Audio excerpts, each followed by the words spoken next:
Hi പ്രിയമുള്ള സുഹൃത്തുക്കളെ, title കണ്ടിട്ടുണ്ടാകും.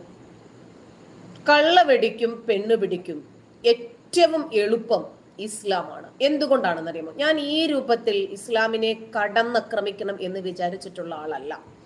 പ്രത്യേകിച്ച് ഈ ഇസ്ലാം മത വിമർശന രംഗത്തേക്ക് എന്നെ നിർബന്ധിപ്പിച്ച് വലിച്ചിഴച്ചു കൊണ്ടുവന്നതാണ് മുസ്ലിങ്ങൾ. അതല്ലാതെ ഇസ്ലാം മത വിമർശനം ഇങ്ങനെ തന്നെ ജീവിതാവസാനം വരെ മുന്നോട്ട് കൊണ്ടുപോകണമെന്ന് ആഗ്രഹിച്ച വ്യക്തിയല്ല ഞാൻ. ആവശ്യമില്ലാത്ത രൂപത്തിലുള്ള അവഹേളിക്കലും പരിഹസിക്കലും ഇല്ലാ കഥകൾ പറയലും പ്രകോപിപ്പിക്കലുമാകുമ്പോൾ സത്യം തുറന്നു പറയും. ഇപ്പോ മുസ്ലിം സുഹൃത്തുക്കൾക്ക് ഒരു കാര്യം ബോധ്യപ്പെട്ടിട്ടുണ്ട്. അതായത് മുമ്പത്തെ പോലെ പേടിപ്പിക്കലൊന്നും ഇനി നടപ്പില്ല. മുമ്പ് കൈവെട്ടും കാലുവെട്ടും ഭ്രഷ്ട്, പള്ളിയിൽ അടക്കില്ല, കുടുംബക്കാരിൽ നിന്നും അകന്ന് ജീവിക്കേണ്ടി വരും, ഇങ്ങനെ ഒരുപാട് ഉമ്മാക്കിയൊക്കെ കാണിച്ച് പേടിപ്പിച്ചു നോക്കി. ഇപ്പൊ രക്ഷയില്ല. ഇനിയിപ്പോ എന്താണ്? നമുക്ക് മറുപടി പറയാമെന്ന് വിചാരിച്ചാൽ അവരെ സംബന്ധിച്ചിട്ട് അറിയത്തൂല്ല. ഒന്നാമത്തെ കാര്യം, ഇസ്ലാമിക പ്രമാണങ്ങളിലുള്ള വസ്തുതകളാണ് നമ്മൾ സംസാരിക്കുന്നത്. അപ്പോൾ ആ വിഷയങ്ങൾ എടുത്തിടേണ്ടി വരും, അതവർക്ക് അറിയില്ല. അതുകൊണ്ട് പ്രാമാണികമായി ഇത്തരം വിമർശനങ്ങളെ നേരിടാൻ അവർക്ക് ഗഡ്സ് ഇല്ല. പിന്നെ ഇനി എന്താ അടുത്ത പദ്ധതി? നമ്മൾ പറഞ്ഞത് നുണയാണ് എന്നൊന്ന് പ്രചരിപ്പിച്ചു നോക്കാം. തലയ്ക്കകത്ത് ആളുതാമസമുള്ള മനുഷ്യർ കൃത്യമായി അവരുടെ അത്തരം വീഡിയോകളുടെ താഴെ വന്ന് കമന്റ് രൂപത്തിൽ ഓരോന്ന് ചോദിക്കുമ്പോൾ ആ കമന്റുകൾ ഇവർ മുക്കുവാണ്. മിക്ക മുസ്ലിം പുരോഹിതന്മാരും ഇപ്പോൾ വീഡിയോ ചെയ്യുന്നത് കമന്റ് ബോക്സ് ഓഫ് ചെയ്തിട്ടാണ്. കാരണം എന്തെന്നറിയാമോ? ജനങ്ങള് കാര്യങ്ങൾ മനസ്സിലാക്കി തുടങ്ങി. അവര് ചോദിക്കുന്നു, അപ്പൊ ഇനി അടുത്ത പദ്ധതി എന്താ? ആശയമില്ല, ആയുധമെടുത്തിട്ട് രക്ഷയില്ല, കള്ളപ്രചാരണങ്ങൾ നടത്തി ജനങ്ങൾ അത് പിടിക്കുന്നുണ്ട്. റാഷിദ് ഹായ്. ഒരു രക്ഷയുമില്ല. അപ്പൊ അങ്ങനത്തെ സാഹചര്യം വരുമ്പോൾ ഇനി അടുത്ത പദ്ധതി എന്താണ്? കേസ്. ശരി, ഇതൊരു ജനാധിപത്യ രാജ്യമാണല്ലോ. അതുകൊണ്ട് തൽക്കാലം നമുക്ക് എന്ത് ചെയ്യാം? കേസിൽ കൊടുക്കാം. അതല്ലാതെ വേറെ വഴിയൊന്നുമില്ല.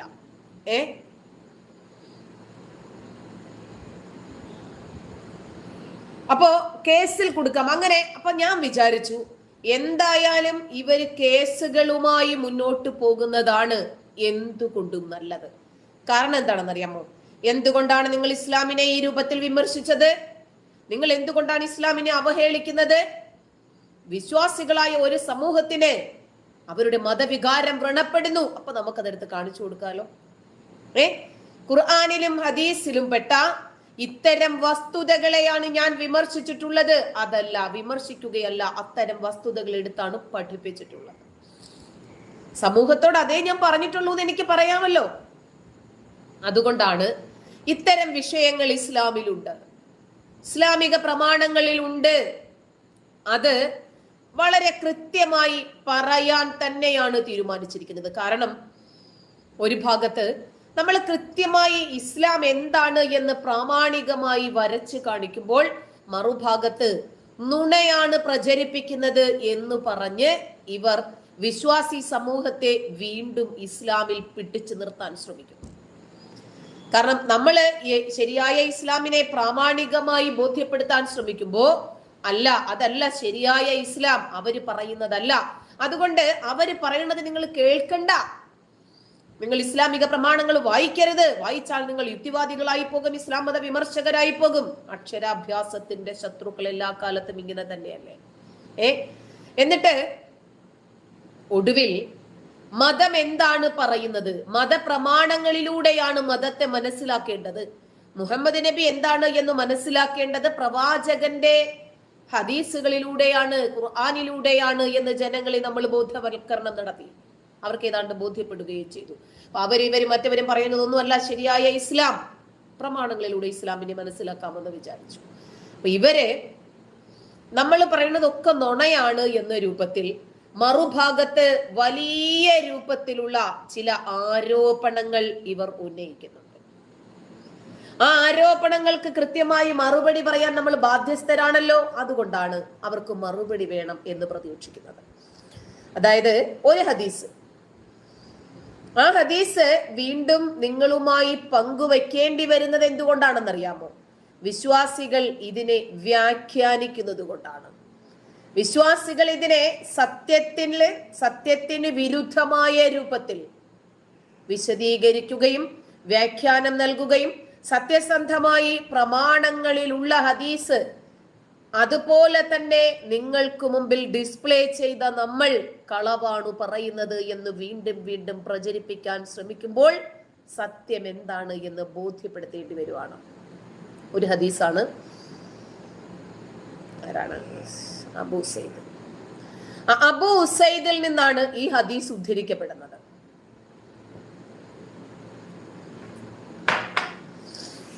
സ്വഹീഹുൽ ബുഖാരി റിപ്പോർട്ട് ചെയ്യുന്ന ഹദീസാണ്. ഹദീസ് എടുത്തു വെച്ചിട്ടുണ്ട് ഞാൻ. ലൈവായി തന്നെ നിങ്ങൾക്ക് ഹദീസ് കാണിച്ചു തരാന്നുള്ള അർത്ഥത്തിലാണ്.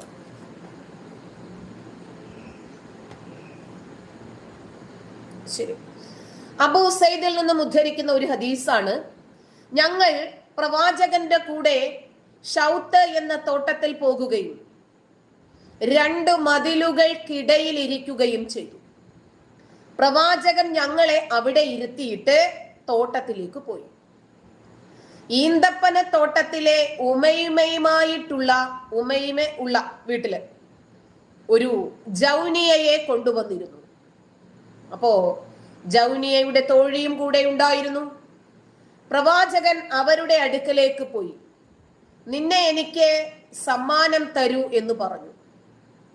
ഒരു രാജകുമാരി ഒരു തറയ്ക്ക് ശരീരം ദാനം നൽകുകയോ എന്നവള് ചോദിച്ചു. പ്രവാചകൻ അവരെ സമാധാനിപ്പിക്കാൻ അവരുടെ ദേഹത്ത് കൈവച്ചു. അപ്പോൾ നിന്നിൽ നിന്നും അള്ളാഹുവിനോട് ഞാൻ അഭയം തേടുന്നു എന്ന് അവള് പറഞ്ഞു. അപ്പോ അഭയം നൽകുന്ന അയാളോട് തന്നെയാണ് അഭയം ചോദിച്ചത് എന്ന് പറഞ്ഞ് അനന്തരം പ്രവാചകൻ വെളിയിൽ വരികയും 2 ലിനൻ വസ്ത്രങ്ങൾ അവൾക്ക് കൊടുക്കാൻ അബൂ ഉസൈദിനോട് പറയുകയും ചെയ്തു. ബുഖാരി റിപ്പോർട്ട് ചെയ്യുന്ന ത്വലാഖ് എന്ന പാഠഭാഗത്തിലുള്ള ഹദീസാണ് ഇപ്പൊ ഞാൻ പറഞ്ഞത്. അത്വലാഖ്, അതായത് വിവാഹമോചനം എന്ന ഹദീസ്. ഇനിയും ഈ ഹദീസ് നേർക്ക് നേരെ നമ്മൾ വാക്കർത്ഥം വെച്ചിട്ട് പറഞ്ഞാൽ ഇങ്ങനെയല്ല. തൊലാഖ് എന്ന അധ്യായത്തിലാണ് ഇതിലുള്ളത്. കുറച്ചും കൂടി നേരായ രൂപത്തിൽ വാക്കർത്ഥം വെച്ചാൽ അബൂ ഉസൈദ് ഇത് എന്തുകൊണ്ടാണ് പറയുന്നതെന്നും കൂടി നിങ്ങൾ മനസ്സിലാക്കണം. ഈ ഹദീസ് പറയാൻ നമ്മളെ ഇവര് തന്നെ നിർബന്ധിക്കുവാണ്. അതുകൊണ്ടാണ് അങ്ങനെ പറയേണ്ടി വരുന്നത്. അതായത് പ്രവാചകന്റെ ഭാര്യയാണ് അത് എന്ന് ഇവര് സമർത്ഥിക്കാൻ ശ്രമിക്കുന്നു. പ്രവാചകന്റെ ഭാര്യയാണോ? ആണെങ്കിൽ ഈ രൂപത്തിൽ ഒരു പ്രതികരണം അവരുടെ ഭാഗത്ത് നിന്ന് ഉണ്ടാവേണ്ട കാര്യമുണ്ടോ? ഇല്ല. അതായത് ഒരു തോട്ടത്തിലേക്ക് പ്രവാചകനും അനുയായികളും കയറി ചെല്ലുന്നു. മനസ്സിലായ?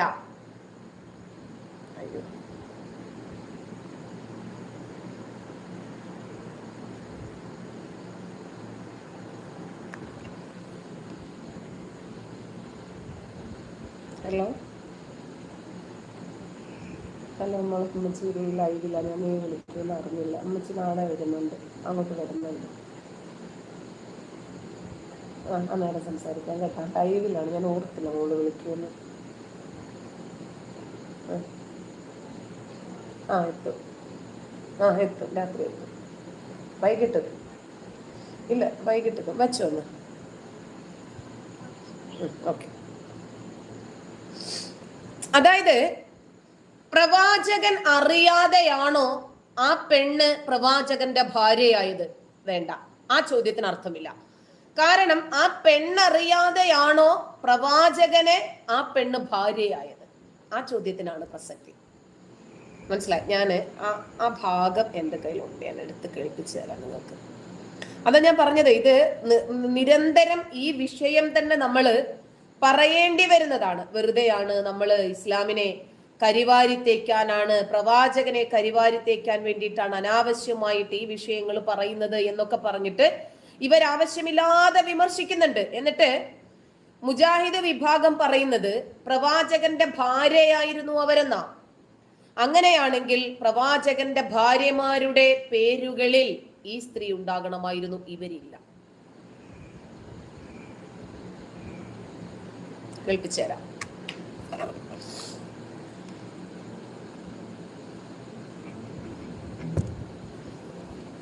നമ്മൾ പറയുമ്പോഴേ അതിന് നിങ്ങൾക്കൊരു വിശ്വസനീയത കുറച്ചും കൂടി വരണ്ടേ. അപ്പം അതുകൊണ്ടാണ് പറഞ്ഞത്. കേൾപ്പിച്ചുതരാം, കേട്ടോ. റസൂലുള്ളാഹി സ്വല്ലല്ലാഹു അലൈഹി വസല്ലം ഒരു തോട്ടത്തിലേക്ക് പോയി. ആ തോട്ടത്തിലേക്ക് പോകുമ്പോൾ അവിടെ ഒരു സ്ത്രീയുണ്ട്. ആ സ്ത്രീയെ റസൂല് സമീപിക്കുന്നു. അപ്പൊ സമീപിക്കുമ്പോൾ ആ സ്ത്രീ പറയണ ഔദുബിക, ഞാൻ നിന്നോട് അള്ളാഹുവിൽ ശരണം തേടുന്നു. അപ്പോൾ റസൂൽ എന്ത് ചെയ്യണം, കുറച്ച് സമ്മാനമൊക്കെ കൊടുത്തിട്ട് അങ്ങനെ സെറ്റിൽ ആക്കിയിട്ട് റസൂല് മുങ്ങാണ്. ഒന്ന് ആലോചിച്ച് നോക്കുക, ഈ ഒരു കഥ കേൾക്കുമ്പോൾ വേണമെങ്കിൽ ഹദീസുകൾ വേണമെങ്കിൽ ഉദ്ധരിക്കാൻ പറ്റും. ബുഖാരി 532 പറഞ്ഞിട്ട് ഇങ്ങനെ പറയാനും പറ്റും. ഇത് കേൾക്കുമ്പോൾ കൃത്യമായിക്കൊണ്ട് തന്നെ ഒരു റെഫറൻസ് ഉദ്ധരിച്ചുകൊണ്ടുള്ള വിമർശനമാണ്. പക്ഷേ യഥാർത്ഥത്തിൽ എന്താ സംഭവം? ഇത് വിവാഹം കഴിച്ച ഒരു സ്ത്രീ റസൂലുള്ളാഹി സ്വല്ലല്ലാഹു അലൈഹി വസല്ലമക്ക് ഒരു ഗോത്ര തലവനുമായിട്ടുള്ള ഒരു ബന്ധവുമായി ബന്ധപ്പെട്ടിട്ടുണ്ട്. ആ ഗോത്ര തലവന്റെ മകളെ റസൂലുള്ളാഹി സ്വല്ലല്ലാഹു അലൈഹി വസല്ലമക്ക് വിവാഹം ചെയ്ത് കൊടുക്കുകയാണ്. വിവാഹം ചെയ്ത സ്വന്തം ഭാര്യയെ കുറിച്ചാണ് ഈ പറയുന്നത്. ഏതോ പെണ്ണിനെ തോട്ടത്തിൽ അല്ല, സ്വന്തം ഭാര്യയുമായി ബന്ധപ്പെട്ട് അവിടെ അതായത് ഗോത്ര തലവന്റെ ഇഷ്ടമായിരുന്നു റസൂലിനോട് എങ്ങനെയെങ്കിലും ഒരു ബന്ധം ഉണ്ടാക്കണം. ജൗനിന്റെ മകൾ പ്രവാചകന്റെ ഭാര്യയായിരുന്നു എന്നാണ് അദ്ദേഹം പറഞ്ഞു മനസ്സിലാക്കിക്കാൻ ശ്രമിക്കുന്നത്. പ്രവാചകന്മാരുടെ ഭാര്യമാരുടെ ലിസ്റ്റിൽ ജൗനിന്റെ മകൾ ഇല്ല. ആ ലിസ്റ്റിൽ, പ്രവാചകന്റെ ഭാര്യമാരുടെ ലിസ്റ്റിൽ ഈ സ്ത്രീ വരണ്ടേ? വന്നിട്ടില്ല. അപ്പോ ഈ നമ്മൾ ഹദീസുകളിലൂടെ അറിയുന്ന പ്രവാചകന്റെ ഭാര്യമാരിൽ ഹദീസുകൾ പറയാത്ത ആളുമുണ്ടോ? ചോദിക്കേണ്ടി വരുന്നതാണ്. അതായത് അബൂ സൈദിൽ നിന്ന് ഉദ്ധരിക്കുന്ന ഹദീസിൽ പ്രവാചകനും പ്രവാചകന്റെ കുറച്ച് അനുയായികളും ഒരുമിച്ചൊരു യാത്ര ചെയ്യുന്നു. ഷൗത്ത് എന്നറിയപ്പെടുന്ന ഒരു തോട്ടത്തിന്റെ അടുത്തെത്തിയപ്പോൾ 2 മലയിടുക്കുകൾക്കിടയിൽ ഞങ്ങളെ അവിടെ നിർത്തിയിട്ട് നേരെ ഉമൈമയുടെ വീട്ടിലേക്ക് കൊണ്ടുവന്നിട്ടുണ്ടവരെ. അങ്ങനെയാണ്, ഇവരുടെ ഒരു പരിചാരകയും ഉണ്ടായിരുന്നു കൂടെ. അങ്ങനെയാണ് ഇവരെ കൊണ്ടുവരുന്നത്, കൂടെ തോഴിയുമുണ്ട്. അങ്ങനെ പ്രവാചകൻ അവരുടെ അടുത്തേക്ക് പോയിട്ട് പറയാണ്, നീ നിന്നെ എനിക്ക് ദാനം ചെയ്യുക, നിന്റെ ശരീരം നീ എനിക്ക് ദാനം നൽകുക. അപ്പൊ ആ സ്ത്രീ തിരിച്ചു ചോദിക്കാണ്, ഒരു രാജ്ഞി അങ്ങാടിപ്പയ്യന് കാലിത്തണ്ടിക്ക് ഒരു തറവേല ചെയ്യുന്ന ഒരു കൂലിക്ക് അവളുടെ ശരീരം ദാനം ചെയ്യുകയോ? അല്ല മൗലവിമാരെ, എല്ലാ ആളുകളും കല്യാണം കഴിച്ചു കഴിഞ്ഞാൽ ഭാര്യമാരോട് പോയി ശരീരത്തിന് തെണ്ടാറുണ്ടോ? അല്ല, ചോദിച്ചതാണ്. പ്രവാചകൻ അത്രയ്ക്ക് ഭവ്യതയും എളിമയും ഒക്കെ കൊടുത്ത് നിങ്ങൾ പരിഹസിക്കണോ? സ്വന്തം ഭാര്യയായിരുന്നെങ്കിൽ എന്തിനാണ് നിന്റെ ശരീരം നീ എനിക്ക് ദാനം നൽകൂ എന്ന് പ്രവാചകൻ പറഞ്ഞതും പ്രവാചകനെ വളരെ അധികം ആക്ഷേപിച്ച് അപഹസിച്ച ആ സ്ത്രീ പ്രവാചകനെ ആട്ടിയിറക്കുകയും ചെയ്തത് എന്തിനായിരുന്നു? മറുപടി പറഞ്ഞിട്ട് പോയാ മതിയപ്പ. നമ്മളൊക്കെ പറയണത് കള്ളമാണെന്നും പറഞ്ഞ് ഒരു വ്യാജ പ്രചരണവും കൊണ്ട് ഇറങ്ങിയിട്ടുണ്ടല്ലോ. എന്തേ? ഞങ്ങള് ഹദീസുകളും കൊണ്ട് അങ്ങോട്ട് ഇറങ്ങും പബ്ലിക്കിലേക്ക്. പബ്ലിക് ഒപ്പീനിയൻ എടുക്കാൻ ആൾക്കാർ കാണുന്നില്ലേ? അതുപോലെ ഖുർആനും ഹദീസും പബ്ലിക്കിൽ നിർത്തി ഞങ്ങൾ പഠിപ്പിക്കും ജനങ്ങളെ. ഇത്രയും കാലവും മുസ്ലിം പൗരോഹിത്യം നിങ്ങളെ കബളിപ്പിക്കുകയായിരുന്നു. ഇതൊക്കെയാണ് ഇസ്ലാമിക പ്രമാണങ്ങളിൽ ഉള്ളത്. ഞങ്ങളെ കല്ലെറിയും മുമ്പ്, കഴുത്തു വെട്ടാൻ തീരുമാനിക്കും മുമ്പ് നിങ്ങൾ ആദ്യം ചോദ്യം ചെയ്യേണ്ടത് നിങ്ങളുടെ മൗലവിമാരോടാണ് എന്ന് ഞങ്ങൾ പബ്ലിക്കിൽ ഇറങ്ങി പറയാനാണ് തീരുമാനിച്ചിരിക്കുന്നത്. എന്നിട്ട് ഈ പെണ്ണ് അപ്പൊ നബി ഒരു ആശ്വാസ വാക്ക് പോലെ പെട്ടെന്ന് അവിടെ തോളിൽ കേട്ട പോട്ടെ, ഇനി അവിടെ നിന്നാല് നബിക്ക് ഉറപ്പാണ്. കാരണം നബിയുടെ മുഖത്ത് നോക്കിയിട്ട് അങ്ങാടിപ്പയ്യനെന്നും കാലിത്തേണ്ടിയെന്നൊക്കെ വിളിച്ചതല്ലേ. ഇനി അടി കിട്ടുമെന്ന് ഉറപ്പായപ്പോ നബി പറഞ്ഞു, ആ സാരമില്ല. അപ്പൊ കൈ വെക്കാൻ വേണ്ടിട്ട് പോയപ്പോ അവള് പറഞ്ഞു, പടച്ചവനെ നിന്നോട് ഞാൻ സഹായം ചോദിക്കുന്നു അല്ല ഈ കാലമാടനിൽ നിന്ന്. ശരി, അപ്പോ അല്ല, നീ ചോദിക്കേണ്ടടത്ത് തന്നെയാണ് ചോദിച്ചിരിക്കുന്നത്. കൈ പെട്ടെന്ന് വലിച്ചു, അടി ഉറപ്പാ. അപ്പൊ അല്ല, നീ ചോദിക്കേണ്ടടുത്ത് തന്നെയാണ് ചോദിച്ചിരിക്കുന്നത്. അഭയം ചോദിക്കേണ്ടടുത്ത് തന്നെ ചോദിച്ചിട്ട് അബൂ സയ്യിദ് ഇങ്ങോട്ട് വരൂ, 2 നല്ല ലിനൻ വസ്ത്രങ്ങളൊക്കെ കൊടുത്ത് ഇവരെ പറഞ്ഞു വിട്ടേക്ക്. കാരണം എനിക്ക് അടി കിട്ടിയില്ല, നാണക്കേടും ഉണ്ടായിട്ടില്ലല്ലോ, ഇനി ഇതാരും അറിയാൻ വേണ്ട, കൊടുത്തു വിട്ടേക്ക് എന്ന്. ഭാര്യയാണല്ലേ, ഭാര്യയാണല്ലേ ഇത്? ജൗനിന്റെ മകൾ പ്രവാചകന്റെ ഭാര്യയാണ് എന്ന് നിങ്ങളൊന്ന് സമർത്ഥിക്ക് കാണട്ടെ. പ്രവാചകന്റെ ഭാര്യമാരുടെ ലിസ്റ്റിൽ ഈ സ്ത്രീയുടെ പേരുണ്ടോ? ജൗനിന്റെ പേരുണ്ടോ? കാരണം എല്ലാ സ്ത്രീകളെയും വാപ്പയുടെ പേര് വെച്ചിട്ടാണല്ലോ പറയുന്നത്. എന്തേ പേരില്ലാത്തത്? അപ്പോ പിന്നെ സ്വഹീഹുൽ ബുഖാരി റിപ്പോർട്ട് ചെയ്യുന്ന ഹദീസ് നിങ്ങൾക്ക് വിശ്വാസയോഗ്യമല്ല? ആഹാ, വളരെ ചെറിയ പ്രായത്തിൽ തന്നെ പ്രവാചകൻ ഭയങ്കര സുന്ദരനായിരുന്നു എന്നാണ് ഹദീസുകളിലുള്ളത്. വിശ്വസ്തനായിരുന്നു, തമാശയ്ക്ക് പോലും നുണ പറയാത്ത ഉത്തമ പുരുഷോത്തമൻ, ഉസ്വത്തുൻ ഹസന, ഉത്തമ മാതൃകാ പുരുഷോത്തമൻ. അദ്ദേഹത്തെ ആരോ അൽ അമീൻ എന്നാണ് വിളിച്ചിരുന്നത് അത്രേ.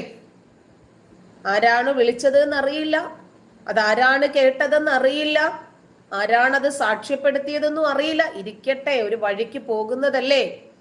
ഞാൻ എന്നെ വിമൽ കുമാർ എന്നാണ് വിളിക്കുന്നത് എന്ന് പറയുന്നത് പോലെ ഒരു വിമൽ കുമാർ ആണോ എന്ന് അറിയില്ല. ശരി, പ്രവാചകന്റെ അന്ന് മുഹമ്മദ് പ്രവാചകനായിട്ടില്ല. അങ്ങനെ ഈ ബാലൻ, മുഹമ്മദ് എന്ന ബാലനും കുറച്ച് കൂട്ടുകാരും ഒക്കെ കളിച്ചുകൊണ്ടിരിക്കുവാണ്. അവിടെ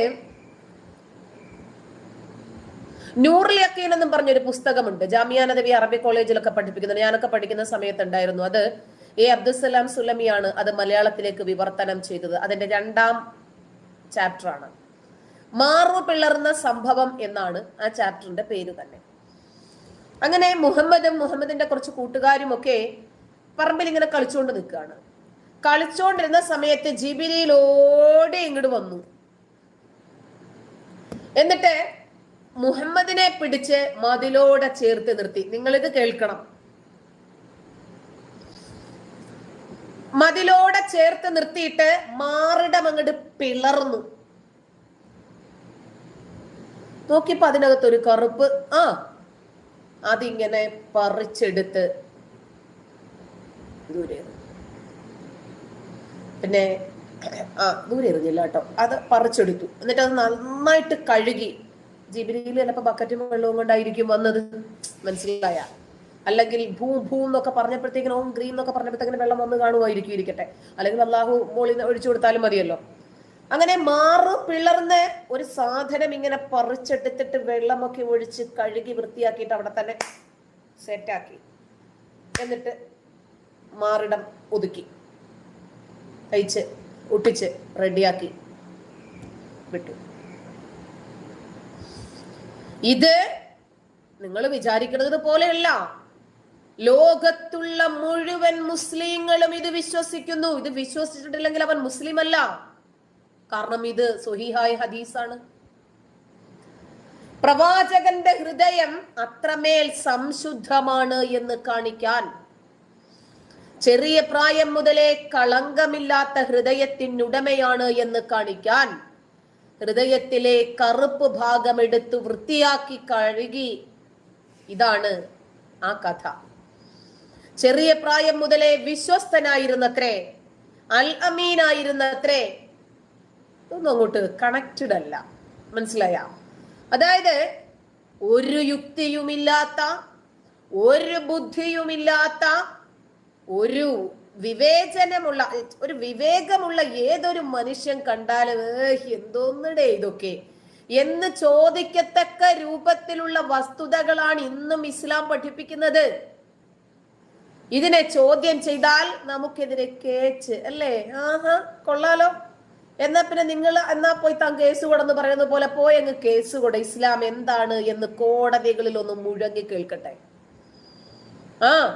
കോട്ടിട്ട വക്കീലന്മാർ ഇനി മുതൽ ക്രിമിനൽ നിയമങ്ങൾ മാത്രമല്ല സിവിൽ നിയമങ്ങളും മത നിയമങ്ങളും ഒന്ന് പഠിക്കട്ടെ. എന്താണ് ശരീഅത്ത് ലോ എന്നൊന്ന് പഠിക്കട്ടെ.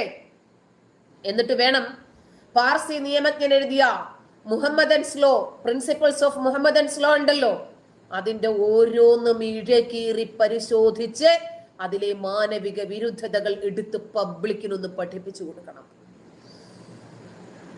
അങ്ങനെയുള്ള പ്രവാചകന് ഒരു പൈശാചിക അംശവുമില്ല, ഒരു വൃത്തികെട്ട ചിന്താഗതിയുമില്ല. ഒരു പെണ്ണിനെ ഒറ്റയ്ക്ക് കണ്ടപ്പോൾ നിന്റെ ശരീരം ഒന്ന് എനിക്ക് ദാനം തരൂടി, എന്നാ പോടാ അങ്ങാടിത്തണ്ടി, ഞാൻ രാജ്ഞി. അതെ, ഇത് കണ്ടിട്ട്, ഈ കട്ടില് കണ്ടിട്ട് മോൻ വല്ലാതെ പനിക്കണ്ട, എന്നാ ഉസൈദെ എന്തെങ്കിലും തുണിയൊക്കെ കൊടുത്തിട്ട് ആളെ അങ്ങ് പറഞ്ഞു വിട്ടേക്കേട്ടാ, ഒന്നും വിചാരിക്കില്ല, നമ്മൾ ഇത്രയല്ല. ഇതൊക്കെ നമുക്ക് കാര്യങ്ങൾ മനസ്സിലായിട്ടുണ്ട്. ജനങ്ങൾക്കും ഉടനെ തന്നെ അത് മനസ്സിലാകുകയും ചെയ്യും. പലപ്പോഴും ഈ പ്രവാചകന്റെ കാരുണ്യത്തെ കുറിച്ച് ഇവര് സംസാരിക്കുമ്പോ ഈ പ്രവാചകന്റെ കാരുണ്യത്തെക്കാൾ, അള്ളാഹുവിന്റെ നീതിബോധത്തെക്കാൾ എത്രയോ നല്ലവനാണ് ശൈത്താൻ എന്ന് നമുക്ക് തോന്നും. ഇബ്ലീസ് എത്രയോ നല്ലവനാണെന്ന് തോന്നും. കാരണം ഈ ലോകം മുഴുവനും സൃഷ്ടിച്ച് പരിപാലിച്ച് ഭാവിയും ഭൂതവും വർത്തമാനവും ഇനി ഇതിന്റെ അപ്പുറത്ത് എന്തെങ്കിലും ഉണ്ടെങ്കിൽ ആ കുന്ദ്രാണ്ടങ്ങളും ഒക്കെ വ്യക്തമായി അറിയുന്ന പടച്ചവൻ ഇന്നത്തെ കാലഘട്ടത്തിലെ സോഷ്യൽ മീഡിയയുടെ വരവ് പോലും അറിയാൻ കഴിഞ്ഞില്ല. നാളെ അഭ്യസ്തവിദ്യരായ ഒരു സമൂഹം വരുമെന്നും ഈ പ്രാകൃതമായ ഗോത്ര നിയമങ്ങളെ എടുത്തവർ പിച്ചുകീറി വെയിലത്തോ മഴയത്തോ ഒക്കെ വെക്കുമെന്നും അവർക്ക് ചിന്തിക്കാൻ കഴിഞ്ഞില്ല. പിശാചിനെ സൃഷ്ടിക്കുകയും ചെയ്തു. പിശാചിനെ ഒടുവില് നിയന്ത്രിക്കാനും പറ്റാതെ പെട്ടുപോകുന്ന പടച്ചോനെ നമുക്ക് ഖുർആനിൽ കാണാൻ പറ്റും. മനസ്സിലായ? അതായത് പിശാച് നമ്മളെ കബളിപ്പിക്കാൻ ശ്രമിക്കൂന്ന് അല്ലാഹു പറയണം. അല്ല, പടച്ചോൻ വിചാരിച്ചാൽ കബളിപ്പിക്കാൻ ശ്രമത്തെ തന്നെ ഇല്ലാതാക്കാൻ പറ്റൂലേ? ഏത് രൂപത്തിലാണ് പടച്ചോൻ പിശാചിനെ കുറിച്ച് പറയുന്നത്? അഊദു ബില്ലാഹി മിനശ് ശൈത്വാനിർ റജീം. അള്ളാഹു നമ്മളോട് പറഞ്ഞു തരികയാണ്. അതെ, ഫസ്തഇദ്ന ബില്ലാ, നിങ്ങൾ ഖുർആൻ ഓതാൻ ആരംഭിക്കുന്നതിന് മുമ്പ് നിങ്ങൾ എന്നോട് ചോദിക്കും പിശാചിൽ നിന്നും രക്ഷ. ശപിക്കപ്പെട്ട പിശാചിൽ നിന്ന് അല്ലാഹുവേ നിന്നോട് ഞാൻ രക്ഷ ചോദിക്കുന്നു. ഇതാരാ പറഞ്ഞു തരുന്നത്? അല്ലാഹു. നിങ്ങൾക്ക് ഇതിലെ വൈരുദ്ധ്യം മനസ്സിലാകുന്നുണ്ടോ?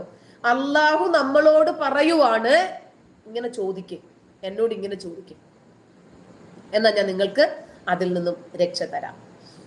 ഈ പാപം ചെയ്യിപ്പിക്കുന്നത് ആരാ? അല്ലാഹു.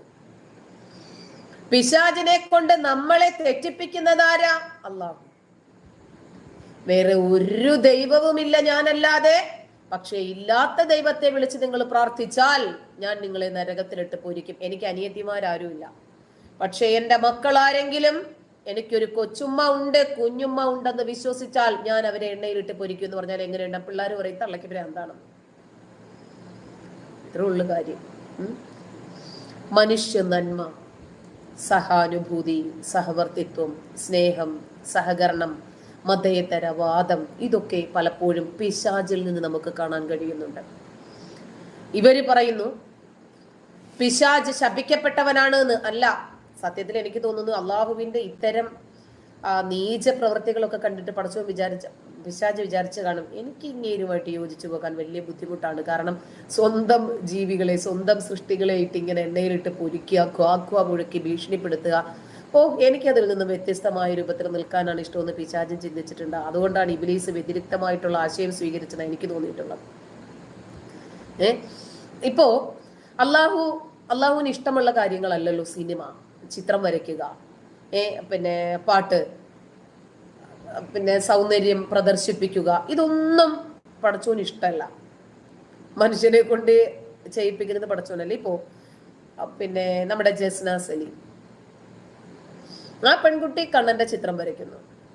അതിന് ആ സർഗാത്മകമായ ഒരു കഴിവ് കൊടുക്കാതിരുന്നാ പോരായിരുന്നു. എന്നാ പിന്നെ ഈ കണ്ണന്റെ ചിത്രം വരച്ചിട്ട് ആ കഴിവും കൊടുത്ത് വരയ്ക്കാനുള്ള സൗകര്യങ്ങളും ഏർപ്പാട് ചെയ്ത് കൊടുത്ത് അവസരങ്ങളും കൊടുത്തിട്ട് ഇന്ത്യൻ പ്രധാനമന്ത്രി നരേന്ദ്രമോദി വരെ അവരിൽ നിന്നും കണ്ണന്റെ ചിത്രവും വാങ്ങിക്കുന്നു. ആ രൂപത്തിൽ ഒരു അന്തരീക്ഷം ഉണ്ടാക്കി കൊടുത്തിട്ട് പിന്നീട് ആ പെങ്കൊച്ചിനെ എണ്ണയിലിട്ട് പൊരിക്കുന്നത് കൊണ്ട് അള്ളാഹുവിന് എന്ത് നേട്ടമാണ് കിട്ടുന്നത്? കലകളൊന്നും ആസ്വദിക്കുന്നത് പടച്ചോന് ഇഷ്ടമല്ല. പടച്ചോന് ഇഷ്ടം കൊലകൾ ആസ്വദിക്കാനാണ്. രക്തം ഇങ്ങനെ ചിന്തണം. ഒരു പാട്ട് കേട്ടാൽ ആ രക്തം ചിന്തുന്ന സുഖം പടച്ചോന് കിട്ടില്ല. നമ്മുടെ കാര്യമല്ല കേട്ടോ, പടച്ചോന് കിട്ടില്ല.